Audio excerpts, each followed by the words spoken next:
नमस्कार। पुनरुत्थान विद्यापीठ में आप सबका स्वागत है। मैं इंदुमती काटदरे। आइए गुरुकुल शुरू करें। गुरुकुल की अर्थव्यवस्था के 3 आयाम हमने देखे। वे हैं समित पाणी, भिक्षा और गुरु दक्षिणा। चौथा है दान। समाज की ओर से और राज्य की ओर से गुरुकुल को आवश्यकता के अनुसार ही नहीं तो देने वाले की इच्छा और भावना के अनुसार दान दिया जाता है।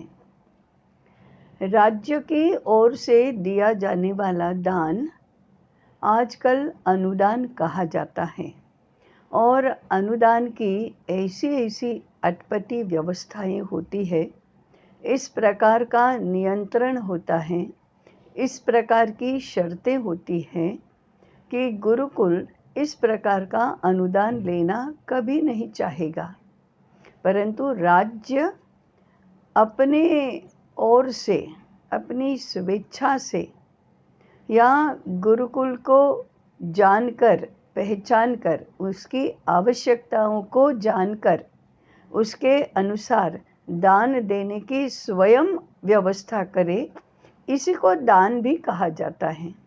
इस प्रकार से समाज के सभी लोग गुरुकुल के लिए दान देकर पुण्य कमाने की इच्छा हमेशा रखते हैं। वे केवल द्रव्य के रूप में ही दान करेंगे ऐसा नहीं है, वस्तुओं के रूप में भी दान करेंगे। तो जैसे कि कोई भी किसान है, अपने बगीचे में बहुत अच्छे और बहुत अधिक आम आए हैं, तो स्वाभाविक रूप में उसकी इच्छा होगी कि गुरुकुल को इस आम में हिस्सा होना चाहिए। बुनकर ने यदि अच्छा वस्त्र बुना है तो उसको स्वाभाविक इच्छा होगी कि गुरुकुल के आचार्य को अथवा छात्रों को अथवा दोनों को हम वस्त्र का दान करेंगे। जिस भावना से वे मंदिर में दान करते हैं, धर्म कार्य में दान करते हैं, उसी भावना से विद्यालय को भी दान करें, यह सुसंस्कृत समाज का लक्षण है। जहाँ कस्टमर वेंडर मॉडल चलता है, वहाँ दान की तो कोई गुंजाइश ही नहीं होती। इसलिए ये विद्यालय न तो दान की अपेक्षा करते हैं, न तो समाज अथवा राज्य उनको दान देता है। इसलिए शिक्षा क्षेत्र से दान की तो संभावना आज बहुत कम हो गई है। तो भी हमारे संस्कारों के कारण से आचार्यों को नहीं तो संचालकों को भवन बनाने के लिए या अन्य सामग्री का प्रबंध करने के लिए समाज से आज भी दान मिलता है। हाँ, ये बात है कि ऐसा दान प्राप्त करने के लिए संचालकों को भी भिक्षा मांगनी पड़ती है, अनुनय विनय करना पड़ता है, अनेक प्रकार से झटना पड़ता है। सामने से कोई दान करने के लिए आता नहीं है। ये बात ठीक है कि आज भी समाज के धनी लोग विद्या क्षेत्र के लिए दान करने में हिचकिचाहट नहीं अनुभव करते। वे देते हैं, अच्छी भावना से देते हैं, परंतु बिना मांगे नहीं देते। मांग कर जो प्राप्त किया जाता है वह भिक्षा होती है। स्वेच्छा से सामने से दिया जाने वाला दान होता है। इस प्रकार की दान की प्रवृत्ति आज कम हो गई है।